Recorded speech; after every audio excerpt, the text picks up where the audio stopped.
here in the vendor hall. But for starting out, I'm just gonna give you some names and we're gonna start getting rolling. I've got some targeted questions for each of these amazing panel members here. So first we've got Dennis Vogan, who is the genre list writer amongst our bunch. We've got Anthony Wedgeworth, who is fantasy off the hook. We've got Christopher D. Schmitz, who has, yes, some great author resources, but also has urban fantasy, has science fiction, and filled with humor. We've got Oscar K. Shaheen, who has the Brethren of the Spanish Main historical pirate fiction series, and I am Jerry Shepard, and I'm a little bit genreless like Dennis, but I have my featured science fiction this weekend. So you got quite a diversity of authors up here, and I imagine we're going to discover we have quite a diversity of processes as well. So I'm going to kick off with a particularly prolific booth that I ran across in the convention hall, and I said, I gotta invite this guy to come do our panel. And I was walking by and I ran into Anthony Wedgeworth's incredible display there, and was really impressed by all of your covers, your titles, the breadth of novel length books that you had there. And I was immediately intrigued by how is he doing this? What is his process? And I know, for me, I'm a poetic technician. I am an outliner like you wouldn't believe. And Anthony, you shared that you have kind of a different approach. So why don't you just share a little bit about what is your process when it comes to the chaos side versus the control side of writing? Okay. I believe in organized chaos. I really do. To me, what I want to do is be able to understand right up front the key milestones that have to happen within that story. And as anal as I am, what I did was I actually outlined the entire series and made sure that I understand the key milestones throughout everything. So I'm already building that foundation of where I want to go and what are the key elements that have to happen to make other elements pertinent.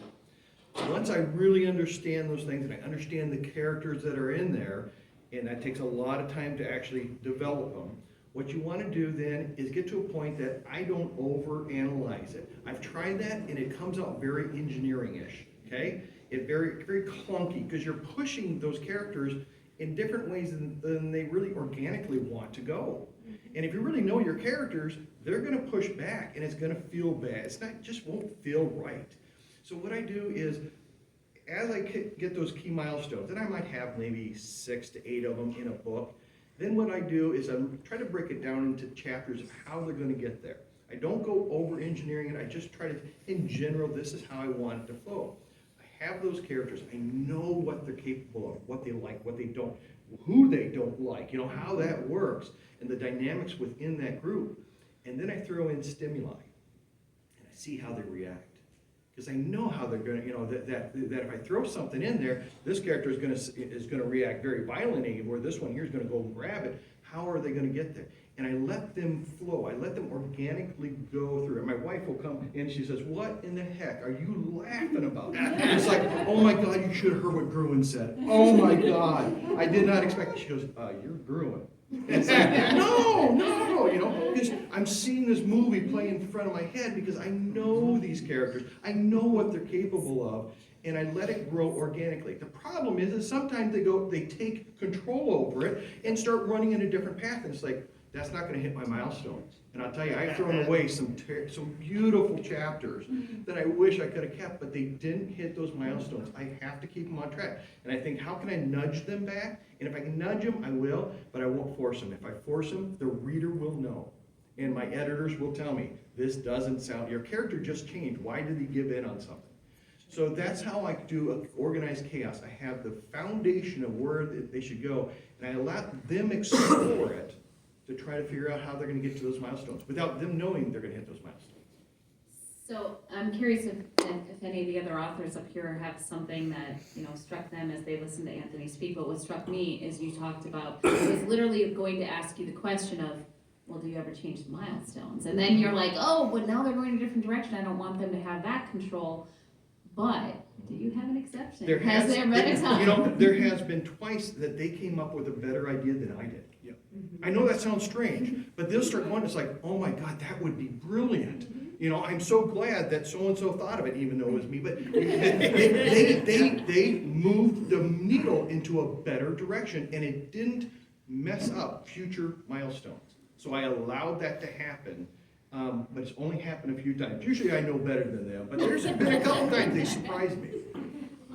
Yeah, I find that, we can talk about like what the characters want to do, where they organically want to go, as if they're like, real people. And I think the reason that we do that is that you find even in your own life, the act of saying a thing, it leads to a direction different than it would in your head.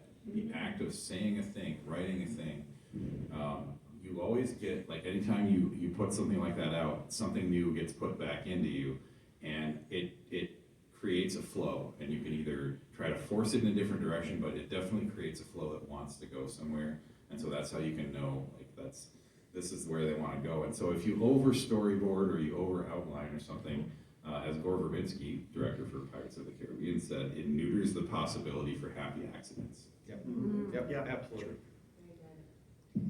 Go ahead. I will speak on the milestones here. So, like you, I also, I don't overly plot, but I do plot. I realized when I was younger, I wrote a lot, but I didn't finish a lot. And everyone's goes, yep, how you fix that? Here we go. So for me, the only thing I have to know before I start something is how it ends. So imagine like you're training for a marathon, and you get to the marathon, and you're like, you're just gonna keep running. You're like, to where? And I'm like, just keep running. And I don't know about that. Once you know where you're running to, you can usually get there. And so for me, I have to know where it ends. Now we're talking about changing milestones. In my book, Thea, I knew how it ended. And so I'm writing the book, and I got to the ending, and I realized two things. One, there was still more story to tell, and two, it wasn't a good ending, it was a good twist. And so it ended up being the middle of my book. And then I told the rest of Thea's story, which was very satisfying for me, but initially it was the ending. So that was kind of a moving goalpost for me. So the story didn't change, I just didn't get to the end of it yet. It's kind of like running the marathon and getting to the end and being like, I still have some more energy left, and I see the real ending right there. And so I kept running, and it made it a way better book in that way. So I'm gonna, go ahead. Oh, Christopher. yeah, Go ahead. so, because I do the same thing, I have goalposts, and I plot out several books in advance, so I kind of know, because I tell people that all the time, you gotta know where you're going before you ever leave your door, otherwise, you never keep your feet under you. I stole that from Tolkien. The thing is, when I tell people all the time, like, I am really fastidious about outlining generally ever, because I want to know what's happening for like through an arc of like 3 to 7 books. But I'm also very fluid, like when the characters revolt and will take control. If they go a better direction, I'm willing to go with it as long as we can still get to the end of that book that I know. And that often happens, and I think you and I, we both write high fantasy. That is why high fantasy books are so stinking big, because our characters are going to, you know what, we're going, yeah, we're going to go A to B, but let's go through the rest of the alphabet first. Let's go off this way and go on this little side adventure that brings us all the way back. And that's why I think that's one of the fun things with fantasies. We kind of, we've embraced that idea of let's let our characters wander a bit. Yeah, it is great. You got to know where you're going to get there. Yeah, I think, I've found that adding in certain structural points can create characters that go in new directions. Those new directions then create new structural points. They co-create each other. Like, my second book, I was like, I like prologues. I'm one of those authors that likes prologues. You still want them to serve a purpose. I'm like, how am I going to start out this second book? Whose perspective am I going to start it out from? And why would I make it a prologue? And I thought, there's this character throughout the entirety of first book who you never actually meet. Everyone just talks about him.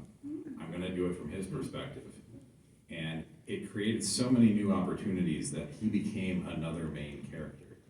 And I never expected that to happen, but worked out so well. All the plot twists that involved him, they would never have happened if I hadn't done that. Yeah, I'd like to add one last thing. I have actually changed where the milestones go based on the characters.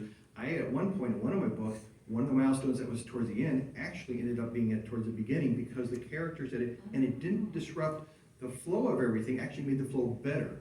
So I moved the milestone. That element had to happen, but they wanted it up early, and it worked.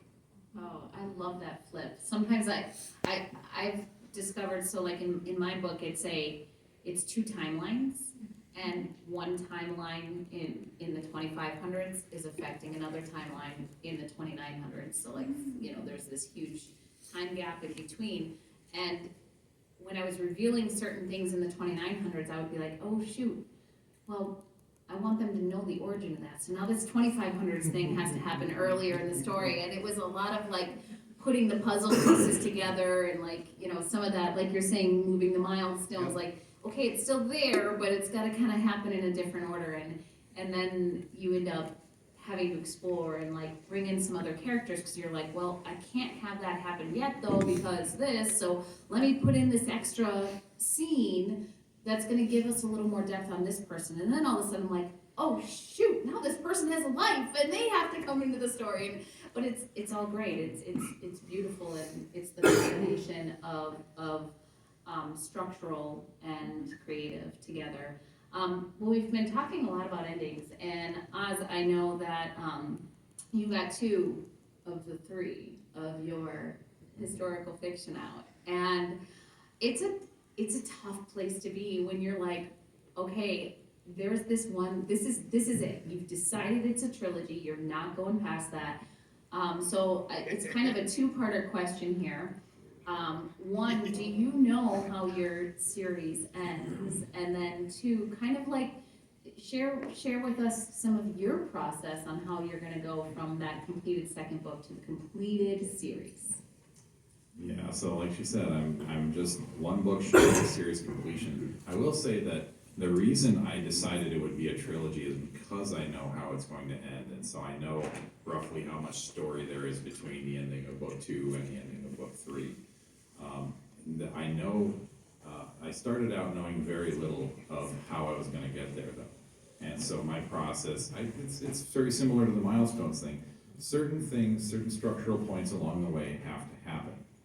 And there are some that don't have to happen that I kind of want to happen. Those are sort of like, that's how I prioritize these milestones. Some have to happen, like the ending. Others are optional, like maybe I want it to go this direction, but if I get a little further, maybe I'll decide something else.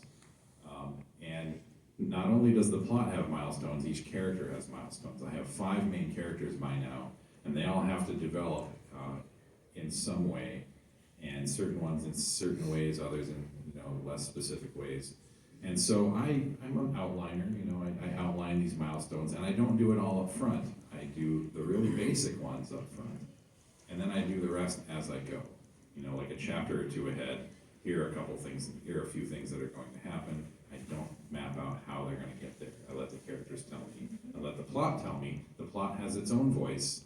The act of writing a plot development down, again, creates its own flow. Even world building does that. So yeah, I'm going to start off, I've started off with, like another prologue in the draft.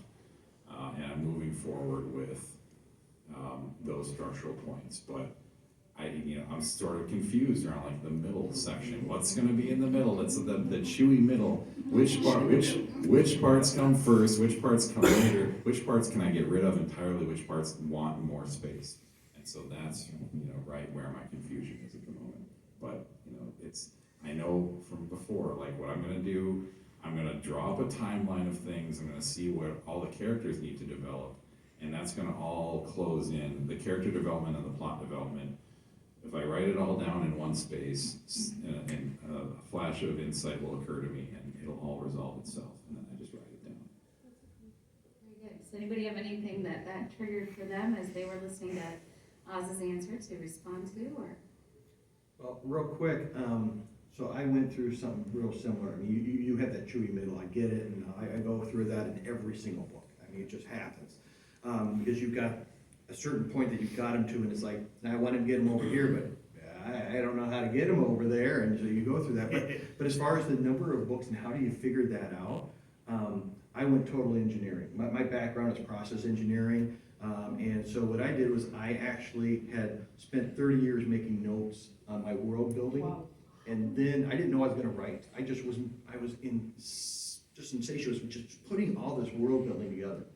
And then I decided, you know what, I'm gonna make some of this. So I spent 2 years developing 6-book series, 6 books each, and then building a way of tying them all with Easter eggs back together, so each one links to other ones.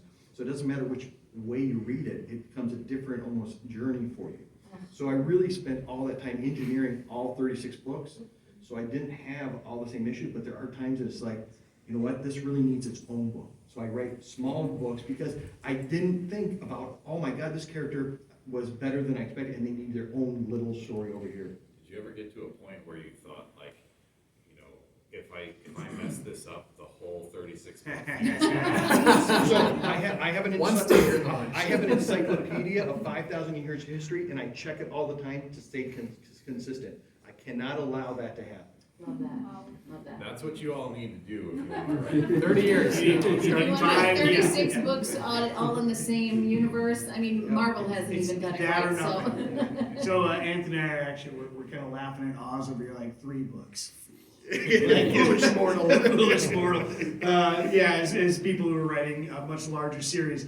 Because I had said that once too, and I build my Wolves of the Tesseract, like, it's a complete urban fantasy. Like, you reach the end and that's it.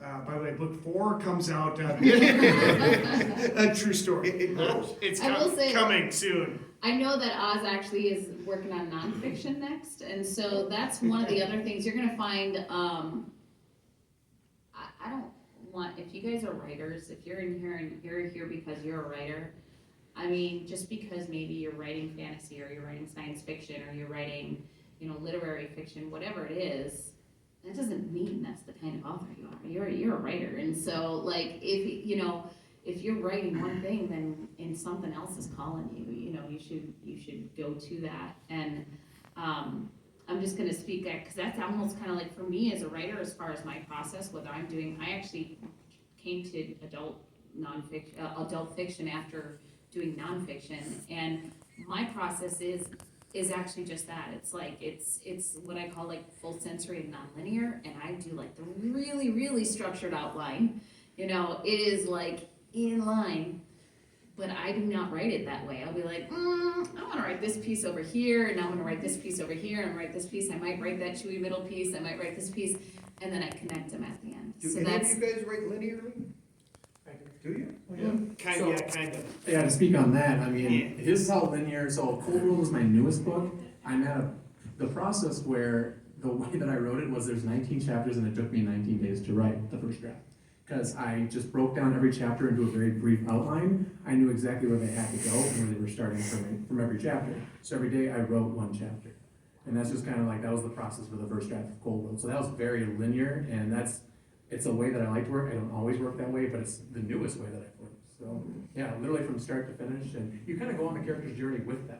Do you know what I mean? So you actually grow with the character, and the character's journey makes sense. Sometimes you'll write, if you write in different pieces, you'll notice that your character isn't growing in one way. You know what I mean? You'll go back and you'll write something that's really smart for a character who was maybe dumb to begin with. Yes. And you're like, oh no, wait, no, this character's dumb at this point. It's kind of like when you're filming a movie and you're filming different scenes, you gotta make sure that you're consistent with your character's growth. So when you write from beginning to end, like Cold World is, I grew with the characters grew with me, and so there was less having to keep track of that. I kind of always knew where they were at. Yeah, it's very similar for me. I write linearly, and like I said, the act of writing the thing creates a flow. It's hard to then go back in that flow and write a new thing and not have it create a separate flow that's maybe not in line with everything you wrote since then, in the chronology. And so, yeah, like I probably write a little slower than Jerry's style, which I guess I would call modular. I would probably write slower than that, but I keep probably 90% of what I write. And like, I don't necessarily keep 90% of it, but like, what I write tends not to change a lot. It either gets edited out, or, you know, like 10% of it changes. And I end up being happy with the first draft, and so then it's just a matter of refining it down. You read linear? I do write mostly linear. Sometimes I will jump ahead and do something different if I'm really struggling in one spot. But for the most part, I write linear knowing that I just need to slog through because of the growth part. Because something might happen in the writing where the characters have taken control and they're throwing you such a curve that you got to go this direction now, and you're going to course correct and come back. But the character's growth and development makes you go left first, and that's okay. Sometimes you write through, and what you think is terrible, you come back when you do revisions. I don't have my science fiction on the table with me, but there was a particular scene I was writing. I'm a big fan. I always tell people, I'm like, 'cause they ask me, what do you do when you get writer's block, when you can't write? Write crap. It's fine to write crap, because you'll push through. Kurt Cobain was asked a question about like, hey, you write a lot. He says, I sit down, I write for 2 hours. What happens when you're not inspired? Then I write a bunch of garbage, and then inspiration will strike, and something will seize me, and I'll write something amazing. Yeah, another author wrote a blog about writer's block, and he said, being a writer is a job like any other. Imagine if you went into your programming job and said, sorry, I've got coder's block today. You're gonna get fired if you spend too many days just not coding. You gotta have a process to work through it. You work through it just like you would any other job. Everyone develops a process, and so otherwise your fans will fire you. So you just have to treat it the same way. Well, what was crazy about this particular scene in my sci-fi book was I read a lot of very intense action. And I've got a very political aside where there's some guys are kind of maneuvering some stuff, and I come back to it and edit it. I'm on about my third draft, and I come back and I'm reading and doing revisions. And this part that I really struggled to write is I'm just gonna push through the crap. This is the best part about the whole book. I'm like, it became my favorite part because I was in a different headspace later, and I was probably just gonna funk that day writing because I try and write a certain amount of words every day. Powered through, came back, I'm like, this is amazing. And then I remember this hurt me physically to write, but it was so good. I thought it was garbage then. I'm like, this is my favorite part of the book. So Anthony, am I like the complete outlier here? Am I the only non-linear writer? So I do segmented linear. Okay. So what I mean by that is I will, to make sure the characters grow and all that, I will write almost like every other chapter. So when I come back, I can fill in the gaps with what I think needs some more meat. So I do, I end up with like 15, 20 chapters. Then it's like, okay, then I go back through and then it ends up being around 30 when I'm done. So I do segment to make sure I have a solid story, I'm happy with it, the arc is in the right place, I'm good. It's like, okay, now that's my skeleton. Now I need to put the bones on this, and, or meat. I need to put meat on the bones, So now I gotta move forward and try to figure out how do I give it some more girth and really exciting. So I do segmented. Okay.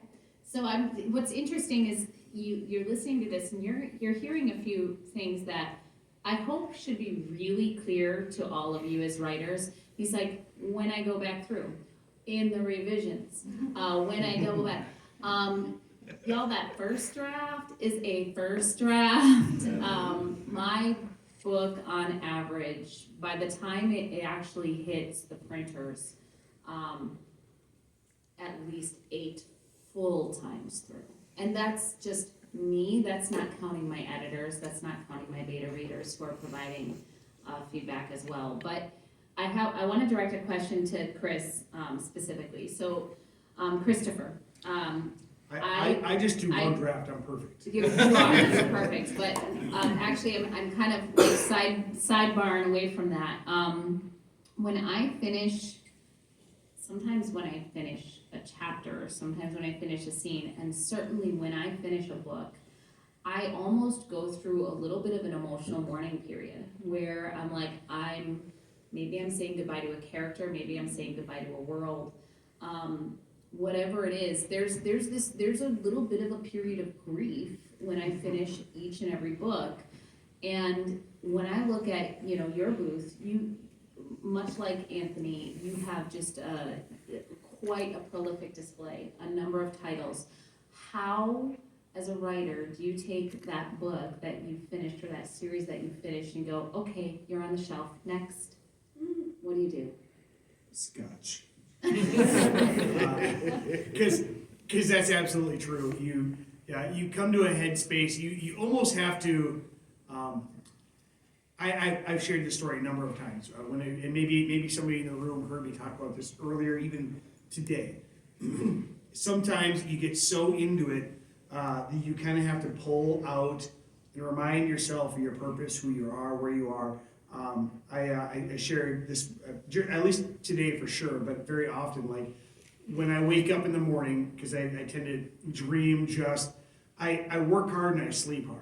So I'll wake up and be like, man, I dream so good. I'm like, I gotta remind myself my name, my species, and the planet that I'll live on. Because otherwise it might take me, I might wander around for a while. See my wife like, what is it? That's what a human looks like. Or what's your name like? It's like, just so out of it because I'm so into where I've been. And writing books can be like that, where you're like, your doorbell will ring and be like, what is that sound? Like, oh yeah, I like you literally, like a sound will happen, you will pull you back out because you can get so wrapped up in the world that you're in. Because as an author, you are spinning worlds into existence through the power of your sheer imagination and the power of your pen. Like, you are making like this entire world like come alive by the sheer willpower inside of you. This is huge. Like, you like this is like a God trip in writing sometimes. And you get so sucked in that all of a sudden somebody's screaming like, I need a Hot Pocket. And you're like, what is going on? Like, you're like, oh, that was me yelling about the Hot Pocket. My body needs sustenance. Anyway, like, you can get really in, and yeah, you have to be able to separate, to segment those sometimes. But when you do, and like when I'm writing, I know I'm going to be on a long writing sprint. I'm like, nobody bother me. I've told my family for the next 3 hours, I'm not on Earth. I'm going to this other place. It might like turn the phone off, turn off the distractions, just let yourself be sucked in. And then when you come out, sometimes it's a funeral. Coping, booze. I will tell you that when I finished my first book series of 6 books, it was one of the most emotional things I've ever gone through, but there was a couple things. One is I had this character that in my mind I had known for 30-some years. I had known and cared for this person, and it ended, and I thought to myself, I will never write another story with Thork in it. And I was going through this emotional withdrawal that I almost didn't want to finish the book. I was afraid that this is the last time. And just as that was happening, my stepfather, which I was close to, passed away, and my whole world just crashed. And so between losing Thork, which isn't real, but in my mind it was, and losing it took me months to come out of that depression. And it wasn't just all my stepfather, it was both. They almost had the same weight. It was amazing how much they hit you, because they are part of you. I don't know how everybody else writes, but those characters, each one of my key characters, part of me is part of them, and I've just expanded it and on those traits of them. I follow all this up. So how about instead of talking about the grief I feel when I end something, I kind of use my characters to get through the grief sometimes. And so Cold World is all about grief. I lost my mom a couple years back, and I've written a lot about it in my blogs, like my personal, like this is my real life, but I needed something else outside of that. And so I talk about Cold World being sci-fi, but really it's about spirituality, and it's about family, it's about loss, it's about the stuff that I'm dealing with right now. And so to deal with the grief that they're talking about, I'm not using booze, I'm not, almost 5 years sober, so I'm purposefully staying away from it. I actually use my writing to deal with my grief. And that actually can lend itself to, I don't feel sad when my characters are at the end of the story, I feel happy for them. Because they got to a place where they're happy, and that's the place that I'm trying to go. And so for me, it's less about being sad that they're gone, it's happy that I got them there. They're almost like children in that way. And so, yeah, so I don't always have that feeling of grief, I have that feeling sometimes of like success. So your characters live at the end? Not all of them. Not all of them. So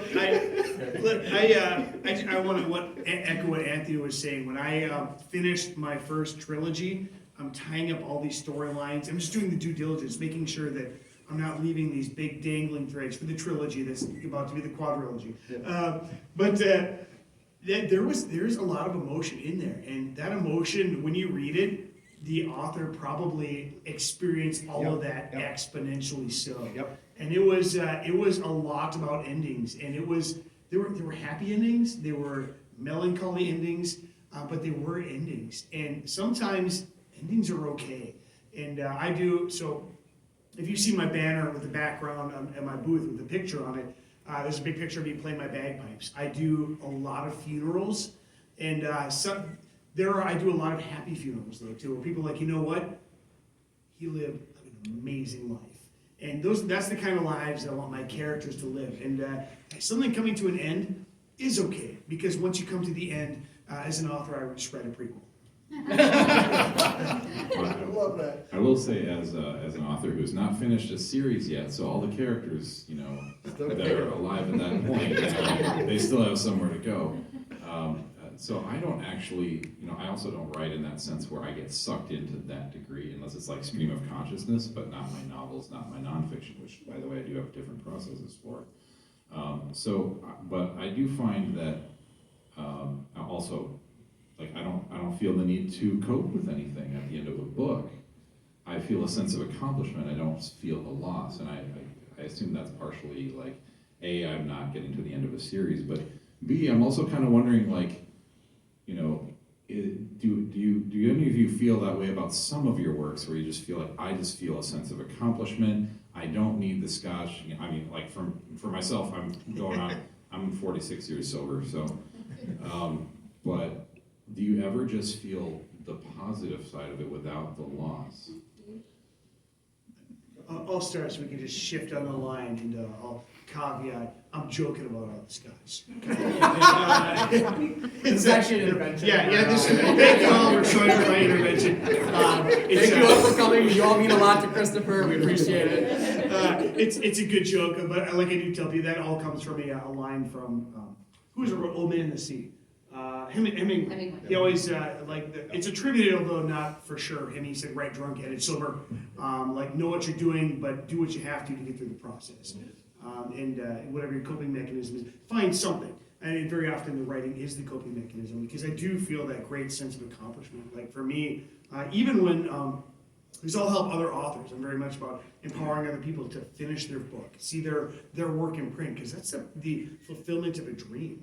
And even if I didn't write that, I want to help somebody see their work in print, to accomplish that thing. Because for many people, and I've helped a lot of older people get their books out, they're like, this is, I ask people when I first start consulting with them, do you just want to leave your mark on the world and leave a legacy, or are you looking to monetize this and make this part of your business? Because that's gonna depend. That's gonna really two different things, two different kinds of processes to get to the thing in print.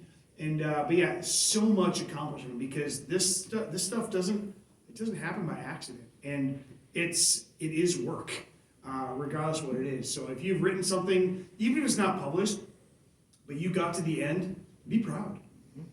No, absolutely. I to answer your question, I feel proud every time I get through it. And when I get too big ahead, my wife reminds me that I have too big a head, and she'd take me down a few notches. But yeah, I always feel proud at the end of it. But at the end of that series, there is times that it's like, I will never write about this character again, and I have really, you lose a friend, you really do. But proud, yeah, I can have both emotions at the same time. So, Dennis, though, I'm gonna actually, I wanna make sure that I get a question that I start out with you. And you have, even though we have a lot of different genres up here, I'm always intrigued by the author who also has the graphic novels.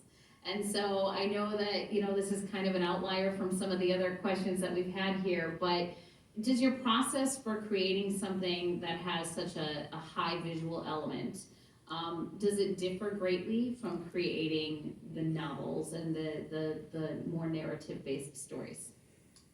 Yes and no. Okay. So yes, in that they kind of inform each other. When I did The Weirdos, that's this bottom one here, I knew that I was drawing it. So generally comics are a collaborative process, so I was really looking forward to meeting an artist, and I met a bunch of artists, and they all had stuff going on. And so eventually I was like, I can draw, I went to art school, I can do this, so I decided to draw it myself. Because of that, I didn't really have like a traditional script. I did a lot of storyboarding.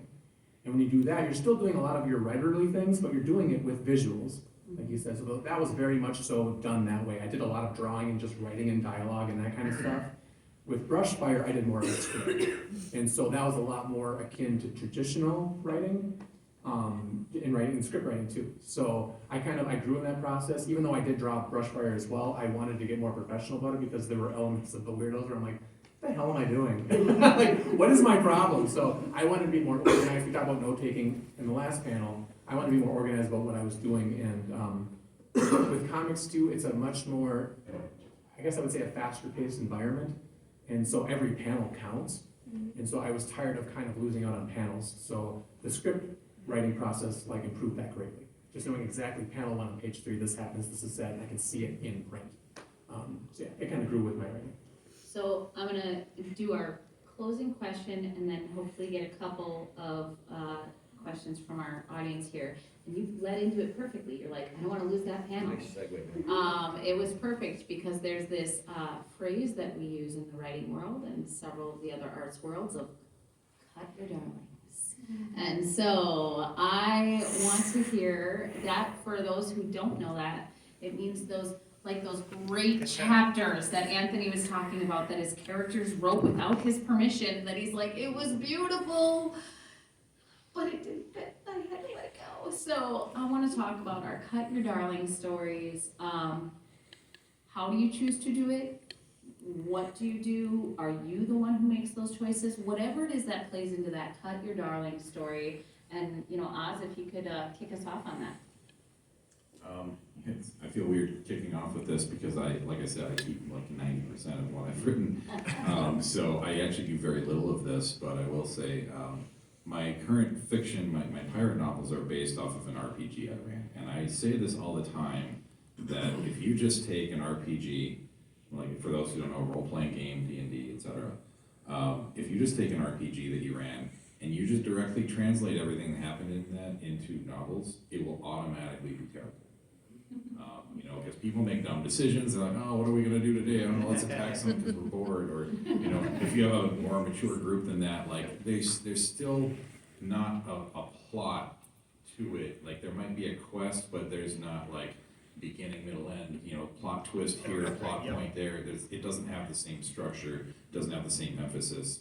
Not everything that happens is important. And when you're translating from that sort of thing into novels, you have to really discern what you're cutting out of what happened in the game to fit into a story. What decisions were bad, you have to objectively look at all this, regardless of what content it generated. And so I had this scene where, the surgeon is left behind on the ship before all this other party goes toward, what they know is going to be probably a fight. And it's a dumb decision. And it was made in the game, and I wrote it out that way the first time, and then someone has to run all the way back to the ship and get the surgeon to run all the way back, and it just didn't make any sense. And there was a lot of good content in there, but ultimately, I even showed the first draft to like my alpha readers, I guess, and a couple of them said, yeah, this doesn't, that decision doesn't make sense. And I thought, you're just mirroring something I already sort of thought. So just recognize what you've got to sacrifice for the story, and also recognize that character development isn't always the end-all, be-all. You need to have world building, plot building, character building, and sometimes you have to sacrifice one for the other. If you do that and just write out and it's you wind up with Murder Hobo the book, which That's your next title. that's my next title. Coming soon. Heard it here Coming out in first. February. Yeah, so because that is true, and I've similarly run games, and people make the most terrible decisions, largely because they think that we're going to pull it over on the DM, and now we split the party, and half the party's dead. That was we outthunk him. Happens Way too often. But I ran a campaign for like a straight year and a half, and I wrote down about 4 paragraphs, generally what happened, I'm like, this would be the worst book ever. But yeah, you have to kill your darlings sometimes. I do a lot of like literary conferences, not just there to speak, but as somebody, like, you want to be a student always and learning from other people who are great. And I remember an author had said on the Murder Your Darlings, is if you write a very mediocre book with 10 amazing lines, delete those amazing lines. Because a very mediocre book without the amazing lines now won't have that comparison, and now your book is gonna be great. It's gonna be a very good book by deleting the great lines, because sometimes if you write very, like, normal, just very, very, very okay, deleting the stuff that you're amazing, like, this was a genius stuff. If you can't keep up the genius in the rest of the book, everything else is gonna like, it's a very not very good book with a couple of great thoughts. So I don't really know where to go from that, because I wouldn't claim to be a great or a terrible author. I haven't had to have those specific things. I guess that maybe means I'm just very mediocre all around. But sometimes you come with those great scenes, and you're like, I do have to cut that because it doesn't make sense. I had, in my sci-fi, I cut I probably cut 20,000, 25,000 words out of it. And just not because it wasn't good or wasn't good comparatively, but it didn't serve the purpose of the final story. There was a lot of side stuff with some of the side characters. I pulled it out, and I allowed my readers on my newsletter list. I'm like, if you guys want to check this stuff out, I've got this stuff over here where I want to give you access to it, because it's important maybe at a 10,000 foot worldview, but by the time you get to the end, if that was in there, that would have just distracted from the main ending. So you have to know where your flow is, get from A to B. Yeah, thank you. So one of the things that affects me on doing that is it pertinent for the story? And so often you'll have some great ideas, but is it moving the story forward to where you need it to go? If not, unfortunately, you're gonna have to pull it, or you're gonna have a book like, this big, a token book or something that's gonna be so huge. And you're not Token didn't do token. And I'm not token. I know that. I know enough to know I don't know enough. I know, right? So reality is you have to look at every chapter. Did this move the story along? Did it grow a character? Did it move towards the plot? If it didn't, and it was just a side fun thing, you're distracting your reader from where you really want, unless that's the purpose. Now, mysteries and stuff, sometimes you want to do that. But typically speaking, that's when I cut it. If it's not moving the story along and it's just eating up it might be a fun time, but maybe, and there's times that I will actually pull that chapter and use part of that content in another book because it's so fun. And that does move the story along in that book. Thank you. Dennis, you get to wrap this question That's up, and then we'll get one from the audience. Perfect. That was actually a perfect segue to what I was going to say. Not kill your darlings, but maybe foster your darlings. And so sometimes you have this great idea or a great line, and you're like, so you just save it. And so wherever you save things, wherever you say words or ideas, wherever you save them, just save that idea or word, and you'll get somewhere, and you'll be stuck, and you'll be like, oh my gosh, that line that didn't work a couple days ago works perfectly here. So I foster a lot of darlings. I don't straight up kill them. I find other ways to, bring them into the world. I'm kind of like Oz. I keep a lot of my work. I write a lot of novellas, and they move really fast. I don't really get sidetracked with like side plots and stuff often. I just want to tell you the story that I want to tell you. So I don't write a lot of the high fantasy and that kind of stuff, which that is part of the genre. I find my core characters, and I find my core themes. Like, what am I feeling right now? Because I do feel like what I do is art. And so it's, what do I want to express this time? How do I feel about things? So honestly, if I don't feel something when I'm writing it, that's usually when I actually cut it. So say there's a death scene and I don't feel anything at all for the character, I go, well, maybe the character should live. And maybe I should feel something for the character before I kill them. It's just, it's a weird idea to have, but I'm like, maybe... He wants you all to suffer more. Yeah, so I'm like, what, Jeff is kind of bland, right? But let's give Jeff a puppy, okay? And now Jeff and this puppy, oh my God, they are amazing together, and Jeff is dead! Like feel it! That's the kind of stuff that I'm talking about, so generally my killing comes when I don't feel something. What he's really saying is kill your fosters. Kill your foster puppies, let's be it. Now I'm the puppy killer. Okay, so here's And the the thing. poo-poo pee-pee guy. We have such an incredible group here, you guys. And I wanted to throw some questions out to you guys, but we're literally gonna have time for like maybe one question, and then we're gonna have to wrap it up, so make it a good one. Who's got a question for us? Not to be too No intimidating. pressure. Apparently we All right, answer let's go everything. for it. What do you do when you write a plot point that you feel is essential, but in your writing of it, you're not happy with it at all? You made it complicated. Okay, all right, so, I mean, I'll start with that, but I wanna hear everybody's no more than 30-second All right, answer. gotcha. All right, Oh, I've shaken it. this is where you actually are gonna take, like, I would say you actually take a craft, like a quick lesson, whether, and you can find 1,000 of them, you can check out any author, you can check out YouTube or whatever, so, you start with something simple like, okay, let me apply the 5 senses to it. You know, in this scene, what is being seen, heard, what is being touched, tasted, what is being smelled, what is the emotion that's going on in that. So that's a really quick one. So that's my 30-second answer. Next. Yeah, not just, 30 seconds. Yeah, I guess I would say, this happens, somewhat to me, like every author has their strengths and their weaknesses, and it's gonna happen more often this way with your weaknesses. And if your strength is plot but not dialogue, or you're not great at being descriptive in battles, you're going to find that some of these scenes are more often, like they're key scenes, but they're unsatisfying. And so I guess I'd say, identify what's unsatisfying about it, and you could probably start with, what are my weaknesses as a writer? Be honest with yourself about that. How does that play into why this feels unsatisfying? And like, maybe I just need to, have this dialogue be a little more conversational. Maybe it needs to be more emotive. Maybe I need to be more descriptive with the setting. Never know. Like, Tolkien didn't have the setting issue problem. Maybe a little less descriptive with the setting would be good. But yeah, that's the kind of thing I run into. All right. I would say, I think I kind of answered this a little earlier when I said if it's difficult, do it anyway. But ask yourself first, does this really need to be in there? And if it does, suck it up and write it. Fix it in revisions if you come back and you're still unhappy with it. But sometimes it's a matter of just doing the painful, arduous work of writing the words.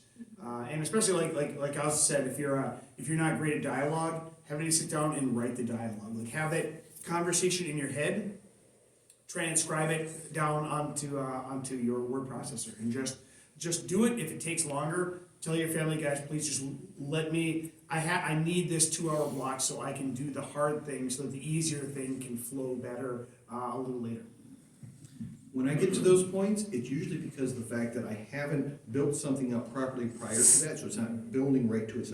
It's not organically growing to that point. So sometimes I'll change the scene, I'll move it to a different location. I'll change the person who's actually there. Sometimes I'll add a new person. I'll change some dynamic that makes it more organically that event will happen.